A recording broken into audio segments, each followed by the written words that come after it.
Okay, so these 9 balls represent 9 possible ball flights, and it also changes from ball position. So this is our middle line here. That's going to be our straight shot. These are going to be our fade balls. These are going to be our draw. Okay, so low draw. Which golf ball do you guys think is going to produce low draw out of all these if I'm lined up here? Back corner. Okay, absolutely.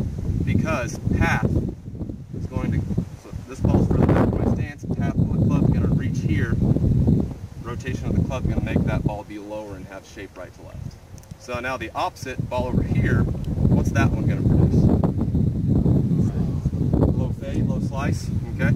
Because the club now, the ball is still in the same place in my stance, but to get to that ball, I've got to come more across and this way to hit that shape, okay?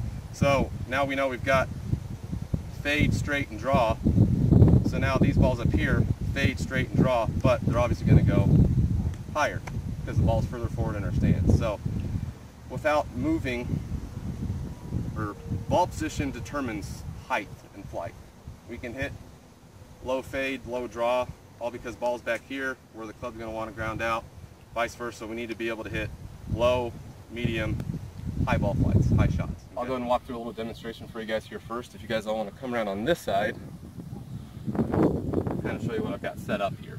Okay, this is the way that I've had a lot of success putting myself. I've been through lots of different ways on how to do it. There's spot putters, there's people who line it up with no part of the ball showing because they don't, and then they don't have any line on their putter. There's those guys that they want to feel the line, see the line. Okay. Every putt, I know some people say not every putt's a straight putt. Well, every putt is straight until it finds the apex, the highest point. That's when it's going to then take the break. So that's kind of what I've got set up here. Okay. This is a putt that's got a good 1.5 to 3 feet of break, depending on the speed we want to hit this at. So I'm going to demonstrate that every putt is a straight putt until we find the basics here. Just getting it out onto that mound right there, which is going to be our green. Okay. Y'all tell me first off, what are some of the hardest things for you out of bunkers? What's the toughest thing? Controlling distance. Okay, controlling distance. Okay. If it's any more than just right out of the bunker, yep. I'm comfortable with right out of the bunker. Okay. Do any of y'all know how much sand we have to take and what different types of sand encourage us to do or make us do? When it's wet, it's wet. Okay. It's hard for me when it's wet. Okay. When it's wet, should we take more or less sand? You think so? Wet. That's probably where you struggle. Okay. Less sand when the sand's wet. When it's fluffy, when there's more sand, you got to take more sand. Okay. The entry point to the golf ball has got to be closer out of wet sand, further away out of fluffy sand. That's a general rule of thumb. Not the case for every single time, but again, it's a matter of how much sand we want to move, but we're trying to get the splash sound out of that bunker. Okay. We're wanting to get something that has a splash sound, not a dig. Okay. So I know that's too much sand. That's the right amount of sand. Okay. So we're going to start out at a pinch sweep to create some backspin where it's going to keep control when it lands on the ground. Okay.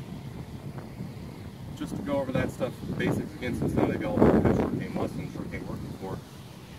Feet are obviously closer together, and who can tell me why? Why do we want feet closer together on this shot versus full swing? We want them a little further apart. Good. Okay. And there's something that makes that happen when we don't have weight shift, right? Angle of attack is going to change because we don't want weight shift on these shots, right? We're not trying to load up on a chip shot, are we? Okay. Weight's going to stay forward, just like out of that bunker shot. Weight's going to stay forward on this leg because we want the angle of attack to be a little bit more on the downward. Okay. Trying to pinch that golf ball.